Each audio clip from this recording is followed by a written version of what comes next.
قبولیت مجلس بآواز بلند صلوات.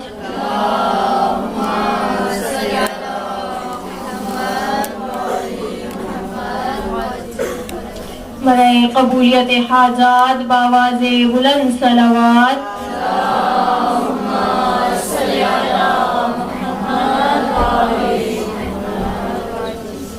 اعوذ باللہ من الشیطان اللعین الرجیم. بسم اللہ الرحمن الرحیم.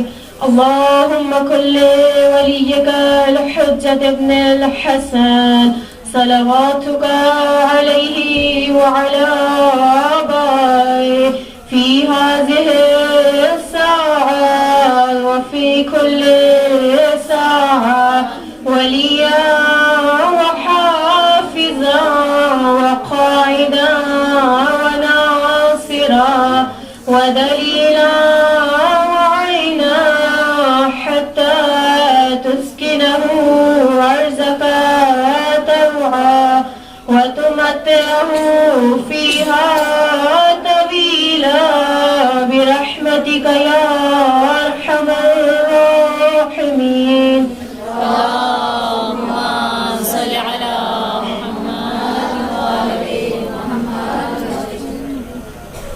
لا حول ولا قوة إلا بالله العلي العظيم.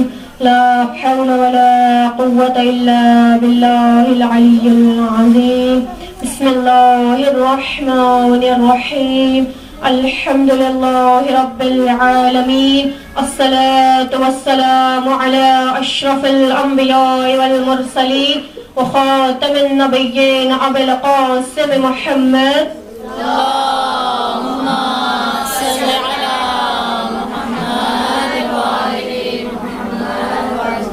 أما بعد فقد قال تبارك وتعالى في قرآنه المجيد والفرقان الحميد وقوله الحق وهو أصدق الصادقين.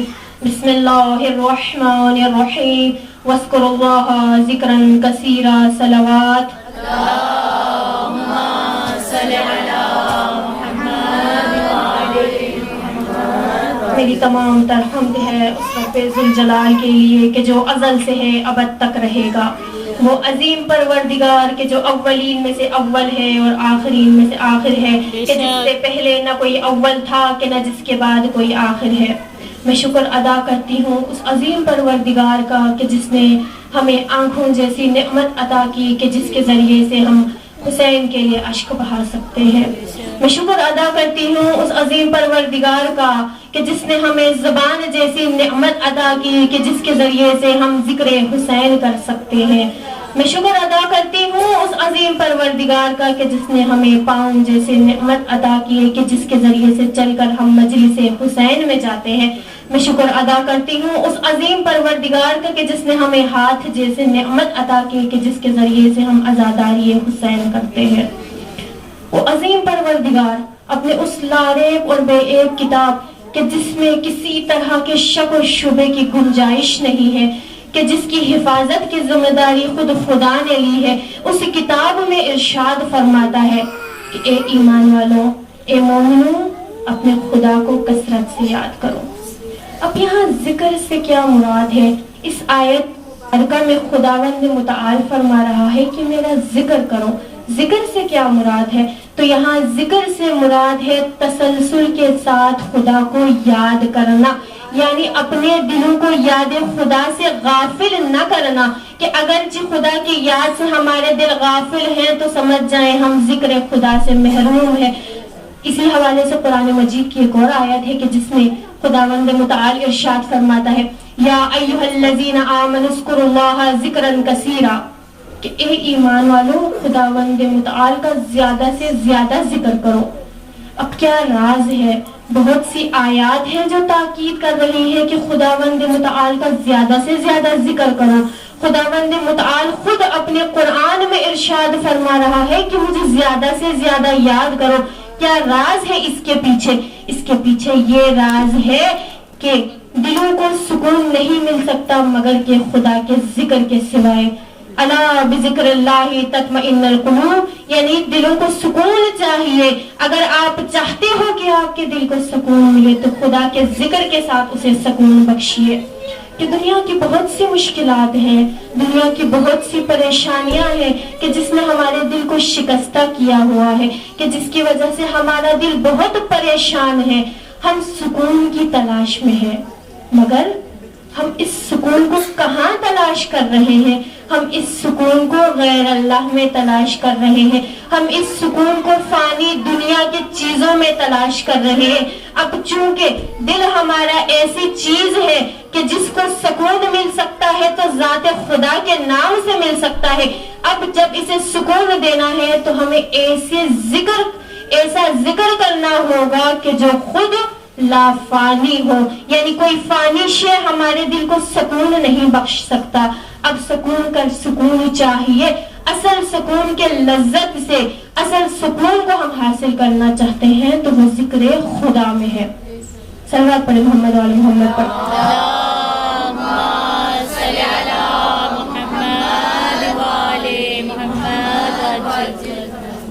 اب اصل سکون جو ہم تلاش کر رہے ہیں وہ ذکر خدا میں ہے، کہ جس کو ہم نے خود یعنی خدا کے ذکر کے ذریعے سے زندہ کرنا ہے. جس سکون کو ہم نے ذکر خدا کے ذریعے پیدا کرنا ہے.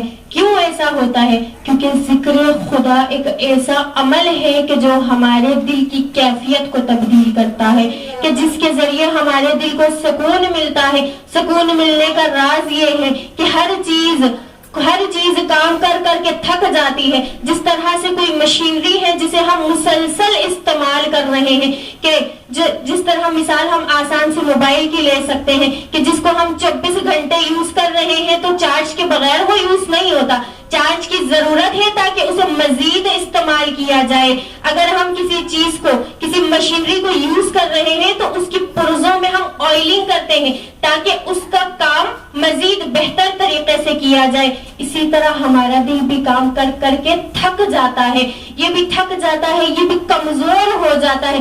اگر آپ نے اس کو طاقت بخشنی ہے، آپ نے اس کو مضبوط کرنا ہے، اس کو قوی سے قوی تر بنانا ہے تو پھر ذکر خدا کی ضرورت ہے، کہ جس کے ذریعے سے ہمارے دل قوی سے قوی تر ہوتا چلا جائے گا.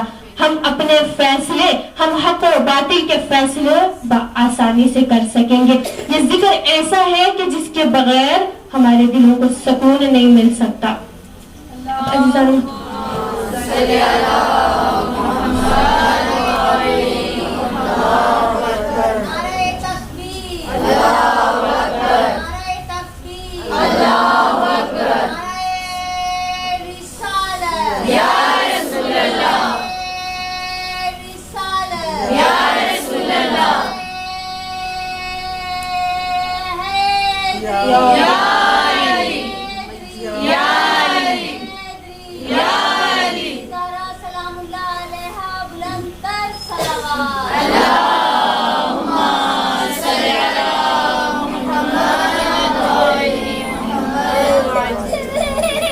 محترم، ہم کس طرح سے خدا کا ذکر کریں کہ ہمارے دلوں کو سکون ملے؟ ہم تو حقیر بندے ہیں، وہ عظیم ذات ہے، ہم کہاں اور وہ کہاں. ہم کس طرح سے اس کا ذکر کریں؟ کسی شخص نے امام حسن العسکری علیہ السلام سے سوال کیا،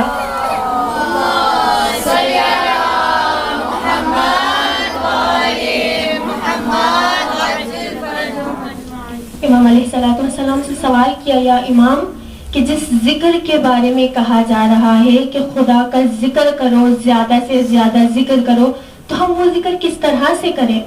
امام علیہ السلام نے جواب دیا، ذکر اس طرح سے کرو کہ جس طرح سے کرنے کا حق ہے. یعنی جس طرح سے خداوند متعال نے حضرت موسیٰ سے کہا کہ تم اپنے رب کا ذکر کرو، تم اپنے رب کا شکر ادا کرو، اس طرح سے ذکر و شکر کرو کہ جس طرح سے کرنے کا حق ہے. جناب موسیٰ نے سوال کیا، یا خدایا، میں کس طرح سے تیرا ذکر و شکر کروں؟ تیری نعمات اتنی زیادہ ہے، تیرے اسماء اتنے زیادہ ہے، تو اتنا عظیم ذات، میں حقیر سا بندہ، میں کچھ بھی نہیں تیرے سامنے، میں ناچیز ہوں، میں گنہگار ہوں، میں بہت ہی بے قیمت و بے قدر ہوں، اور تو عظیم ہے، میں کس طرح سے تیرا ذکر کروں؟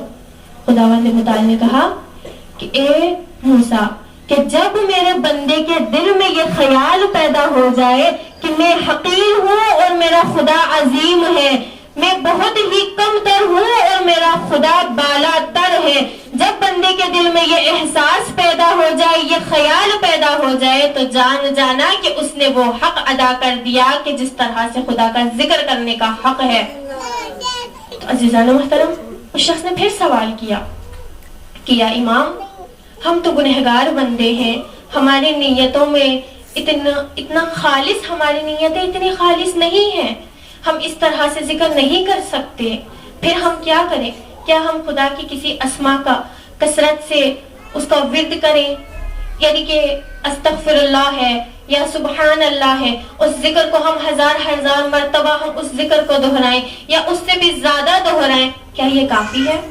امام علیہ السلام نے فرمایا نہیں، خداوند متعال یہ نہیں فرما رہا، خداوند متعال یہ نہیں چاہتا کہ تم جو ذکر کر رہے ہو اس کی تعداد میں اضافہ کرو، بلکہ خداوند متعال اس سورت کی اس آیت میں جو ذکر کر رہا ہے، وہ ذکر ہے میری ماں، میری دادی فاطمۃ الزہرا کا، یعنی میری جد فاطمۃ الزہرا سیدۃ النساء العالمین کے ذکر کے بارے میں فرما رہا ہے۔ عظمت ہے فاطمۃ الزہرا کی، ذکر ہے خدا کا، حکم ہے قرآن میں، عبادت ہے خدا کی، مگر منسوب ہے سیدہ فاطمۃ الزہرا سے۔ کس ذکر کی بات کی جا رہی ہے؟ تسبیح فاطمۃ الزہرا کی بات کی جا رہی ہے۔ یہ وہی تسبیح ہے کہ جو ہم ہر نماز کے بعد پڑھتے ہیں، کہ جس میں اللہ اکبر 34 مرتبہ، کہ جس میں سبحان اللہ 33 مرتبہ، کہ جس میں الحمدللہ 33 مرتبہ ہے۔ یہ وہی تسبیح ہے کہ جس کے بارے میں ذکر کیا جا رہا ہے۔ یہ وہ تسبیح ہے کہ جس کی اتنی فضیلتیں ہیں کہ جس کے بارے میں بہت سی آیتیں، روایتیں ہیں کہ یہ مشکلات کے حل کے لیے بھی بہت ہی عمل کن ہے۔ اگر آپ کی مشکل ہے جو حل نہیں ہو رہی، اس کے لیے آپ بی بی فاطمۃ الزہرا کے نام پر تسبیح پڑھیں، بی بی کو ہدیہ کریں اور ایک تسبیح پڑھیں، آپ کی مشکل حل ہو جائے گی۔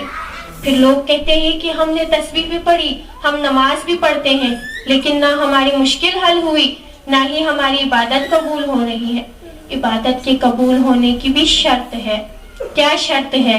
شرط ہے خالص نیت کی۔ اگر ہماری نیت خالص نہیں ہے، ہمارا توجہ ہی نہیں ہے جو ذکر ہم کر رہے ہیں، تو ہماری عبادت قبول نہیں ہے۔ کیا رابطہ ہے تسبیح کا نماز کے ساتھ؟ امام جعفر صادق علیہ السلام فرماتے ہیں،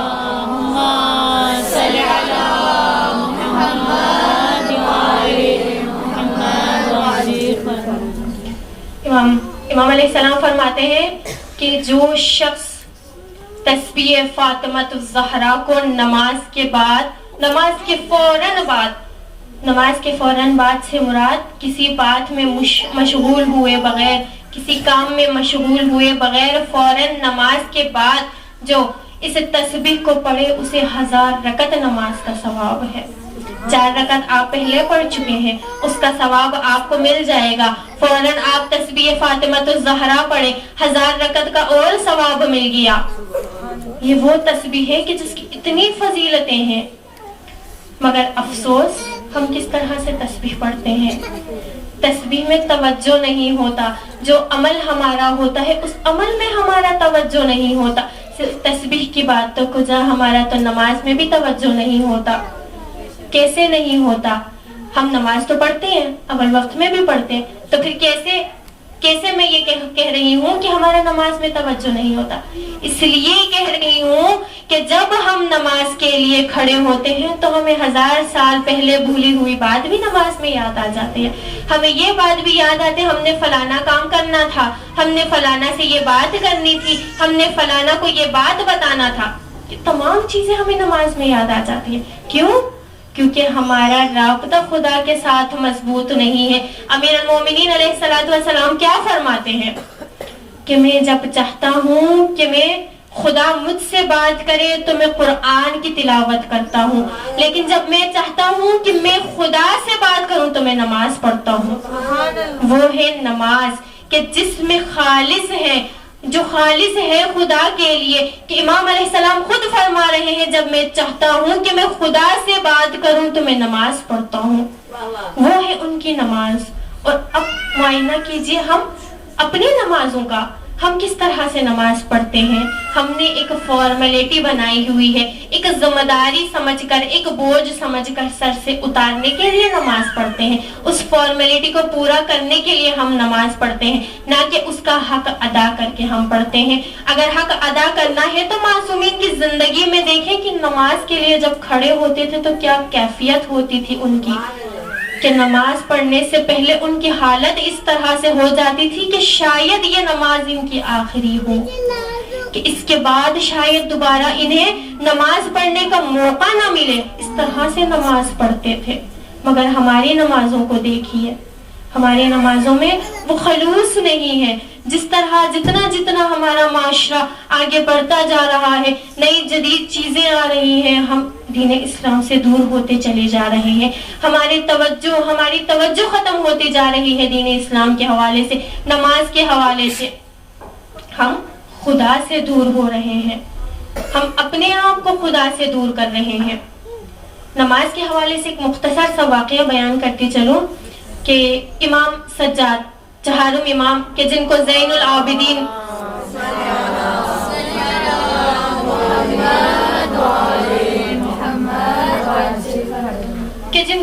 العابدین سید الساجدین کہتے ہیں، اس کے حوالے سے خداوند متعال قرآن مجید میں فرماتا ہے کہ جب خداوند متعال نے قرآن مجید میں انبیاء کا ذکر کیا، ایک انبیاء کا ذکر کیا اور کہا یہ عابدین میں سے ہے، پھر ملائکہ کا ذکر کیا اور کہا کہ تمام ملائکہ، فسجدوا الا ابلیس، تمام ملائکہ نے سجدہ کیا مگر کہ ابلیس کے، یعنی کہ تمام ملائکہ ساجدین میں سے ہیں۔ عظمت دیکھیں چہارم امام کی، جب صف ملائکہ سے جا کر ملے تو زین العابدین بن گئے، اور جب صف ملائکہ سے جا ملے تو سید الساجدین بن گئے۔ امام علیہ السلام مسجد میں تشریف فرما رہے تھے، ایک شخص آیا نماز میں مشغول ہو گیا۔ امام دیکھ رہے ہیں وہ شخص امام علیہ السلام کے سامنے نماز پڑھ رہا ہے، وہ نماز کو تمام کرتا ہے، وہ نماز پڑھ رہا ہے جس طرح سے روایت میں ہمیں ملتا ہے کہ کچھ لوگ اس طرح سے نماز پڑھتے ہیں جس طرح سے چڑیا زمین پر چونچ مارتی ہے۔ کیا مراد ہے؟ اس سے مراد یہ ہے کہ وہ نماز تو پڑھ رہا ہے لیکن اسے یہ نہیں معلوم کہ وہ ذکر کیا کر رہا ہے، اسے یہ نہیں معلوم کہ سجود کیا ہے، سجدہ کیا ہے، اسے یہ نہیں معلوم کہ وہ رکوع میں کیا پڑھ رہا ہے۔ یعنی توجہ اس کی ساری دنیا کے جانب اور وہ کھڑا ہے نماز میں۔ ایک شخص کہتا ہے مجھے نماز میں بڑا لطف آتا ہے، بہت ہی لطف آتا ہے۔ سوال کیا اگلے بندے نے تمہیں کیسے نماز میں لطف آتا ہے؟ کہتا ہے میں جب نماز کے لیے کھڑا ہوتا ہوں، جب میں تکبیر کہتا ہوں تو میں دو رکعت نماز میں قافلہ تیار کرتا ہوں تجارت کے لیے، میں اسے تجارت کے لیے شام بھیجتا ہوں اور باقاعدے کے ساتھ اسے تجارت سے واپس بھی لے کر آتا ہوں۔ بزنس کی پوری پلاننگ ہے نماز میں۔ کہتا ہے اس لیے مجھے بڑا لطف آتا ہے، میں اپنے تمام جو پرابلمز ہے وہ میں نماز میں سالو کرتا ہوں، بیٹھ کے سوچتا ہوں۔ وہ ہے نماز۔ کیسی نماز ہے جو قبول نہیں ہے؟ جب اس شخص نے نماز تمام کرنے کے بعد دعا مانگنے لگا، ہاتھ بلند کیے، کہنے لگا خدایا میں نے تیرے لیے نماز پڑھی، تو اسے قبول فرما، اور اے خدایا میری فلانا مشکل ہے اسے دور کر دے، میری فلانا پریشانی ہے اسے دور کر دے، مجھے فلانا چیز عطا کر دے، میری فلانا حاجت قبول کر دے۔ امام اس کے جانب دیکھ رہے ہیں، امام فرماتے ہیں شخص تیری دعا کبھی قبول نہیں ہوگی۔ وہ شخص حیرت زدہ ہو گیا، کہتا ہے یا امام آپ نے ایسا کیوں فرمایا؟ کہنے لگے تیری نماز قبول نہیں ہے، لہٰذا جب تیری نماز قبول نہیں ہے تو تیری دعا کیسے قبول ہو سکتی ہے؟ تو ایک دفعہ نماز کو خالص ہو کے خدا کے لیے پڑھ، اس کے بعد تو مانگ جو مانگنا ہے، اس کے بعد اگر تیری حاجت روا نہ ہوئی تو پھر بتانا۔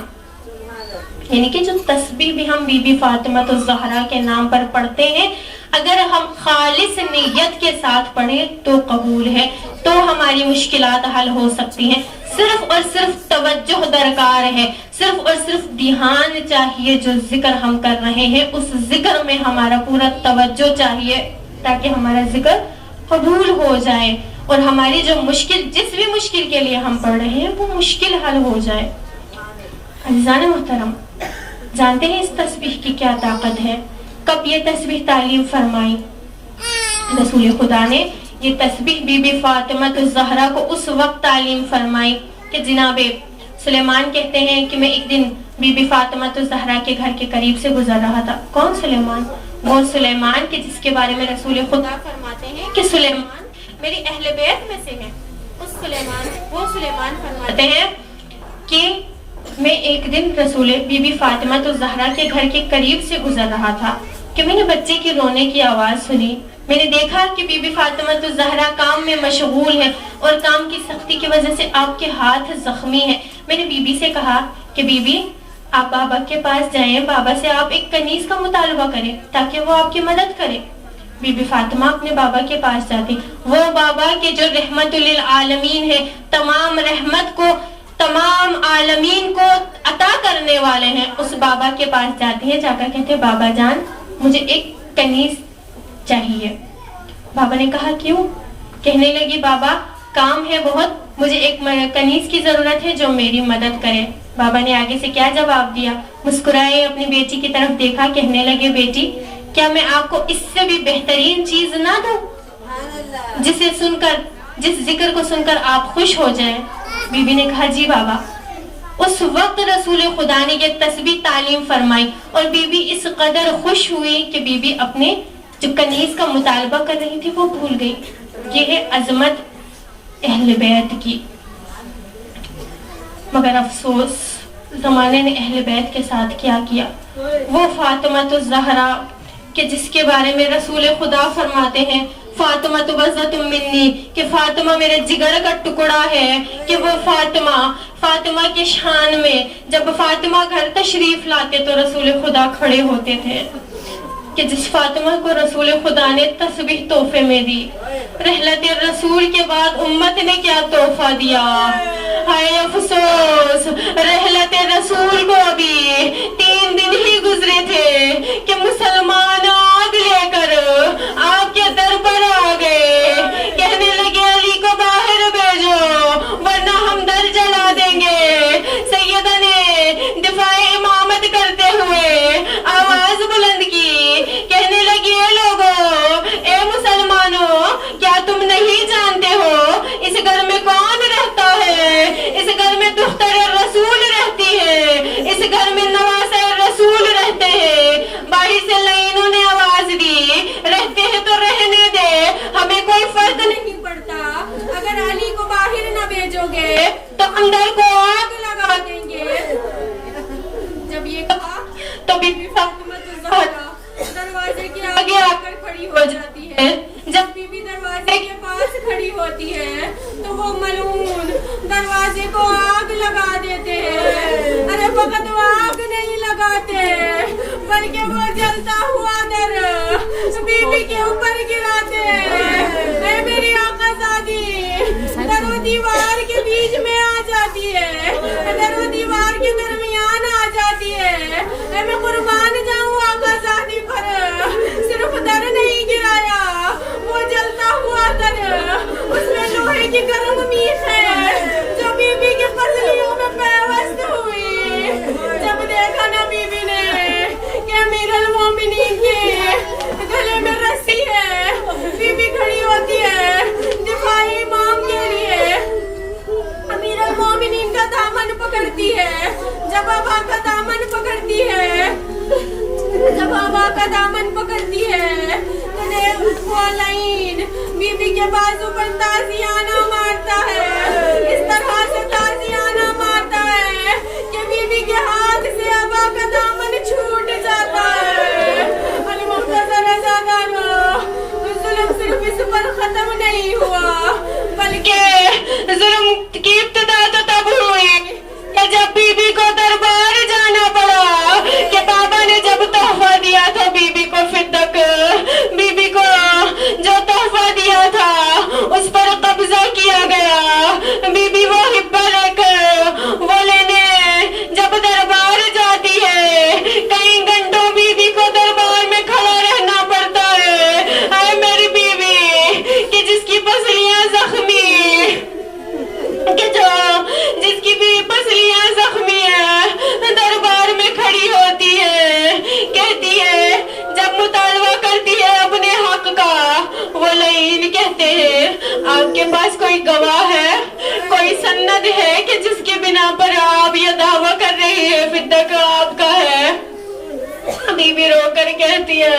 میں حسن حسین کو لائی ہوں گواہ کے طور پر، اے میں قربان جاؤں اس مظلوم بی بی کے گواہ کو جھٹلایا جاتا ہے، ارے میں قربان بی بی پر کہ جن گواہوں کو جھٹلایا گیا، ارے آزادارا جن گواہوں کو جھٹلایا گیا نا وہ کوئی معمولی گواہ نہیں تھے، وہ باہلا کے گواہ ہیں کہ جن کو رسول خدا اپنے ساتھ میدان مباہلہ میں لے کر گئے تھے۔ بی بی کے گواہوں کو جھٹلایا گیا، فقط جھٹلایا نہیں گیا۔ جب بی بی سے پوچھا کہ کوئی سند ہے تو دکھائیں، جب بی بی نے حبہ نامہ دکھایا، ان لائنوں نے اس حبہ نامے کے ٹکڑے ٹکڑے کر کر زمین پر پھینک دیے۔ ایک عالم اپنی مجلس میں بیان کرتا ہے کہ میں جب مجلس پڑھ رہا تھا میں نے ایک کاغذ کے ٹکڑے ٹکڑے کیے، زمین پر پھینکے، لوگوں سے کہا لوگوں اسے اٹھا کر دو، لوگوں نے اٹھا کر دیا۔ عالم نے سوال کیا کہ کتنا وقت لگا تمہیں یہ کاغذ کے ٹکڑے اٹھانے میں؟ لوگوں نے کہا چند لمحے۔ عالم کہتا ہے ارے لوگوں، جب میری آقا زادی ان کاغذ کے ٹکڑوں کو اٹھانے کے لیے زمین پر بیٹھی نا، اس وقت میری آقا زادی کی کمر جھکی ہوئی نہ تھی، میری بیوی کے سر کے بال سفید نہ تھے۔ اس قدر دکھ پہنچا سیدہ کو جب کاغذ کے ٹکڑے اٹھائے، جب بی بی کھڑی ہوئی تو بی بی کی کمر میں خم تھا، بی بی کی کمر جھکی ہوئی، بی بی کے سر کے بال سفید۔ اور مختصر جب بی بی گھر واپس آتی ہے، دستک دیتی ہے، بی بی زینب پوچھتی ہے اے ضعیفہ تو کون ہے؟ رو کر کہتی ہے زینب پہچان مجھے، تیری اماں۔ زینب کہتی ہے میری اماں کے بال سفید نہ تھے، کمر جھکی ہوئی نہ تھی۔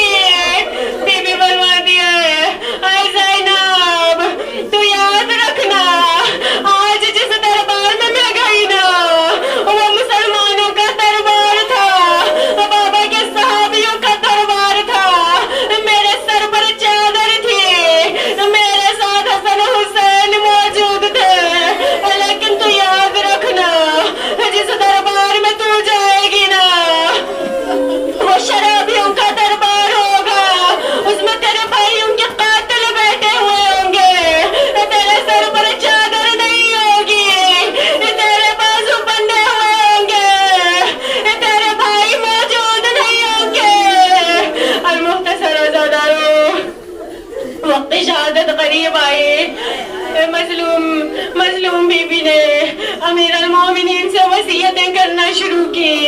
امیر المومنین سے فرماتی ہے اے امیر المومنین، میرا جنازہ رات کی تاریکی میں اٹھانا، میرے جنازے کو تابوت میں رکھ کر اٹھانا، میرے قبر کے 40 نشانات بنانا، میرے قبر میں میری جنازے پہ ان لوگوں کو نہ بلانا کہ جنہوں نے زہرا کو جھٹلایا ہے۔ مختصر دن طلوع ہوا، بی بی بیدار ہوئی، نماز پڑھنے کے بعد بچوں کو نہلایا، بچوں کے کپڑے تبدیل کیے،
شخص بیٹھا رو رہا ہوتا ہے، عالم اس کے قریب جاتے ہیں، جا کر پوچھتے ہیں شخص کس بات نے تجھے اتنا رلایا کہ تیرا رونا بند ہی نہیں ہوتا؟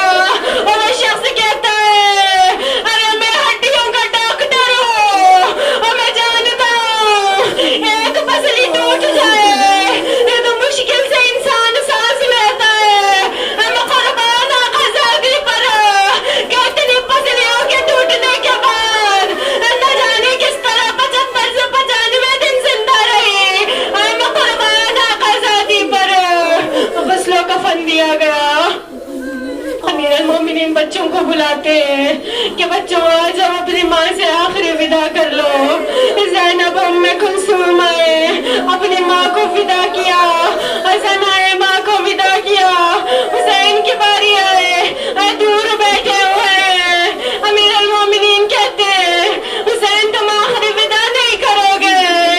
اولا دلا بیٹا رو کر کہتا ہے رو کر کہتا ہے جب تک ماں مجھے نہیں بلائے گی میں ماں سے ودا کرنے نہیں جاؤں گا۔ ارے اتنا کیا زیادہ ماں ہے نا، ماں کو سکون نہیں آتا بچہ تڑپ رہا ہو تو اب ہم دیکھ کر وہ کھلتے ہاتھ باہر نکلتے کہتے ہیں میرا حسین، میرا کربلا کا پیاسا، میرا غریب الوطن حسین، آ جاؤ اپنی ماں کو فدا کرو۔ بچہ جا کر اپنی ماں سے لپٹ جاتا ہے، اپنی ماں سے ماں کو آخری ودا کرتا ہے۔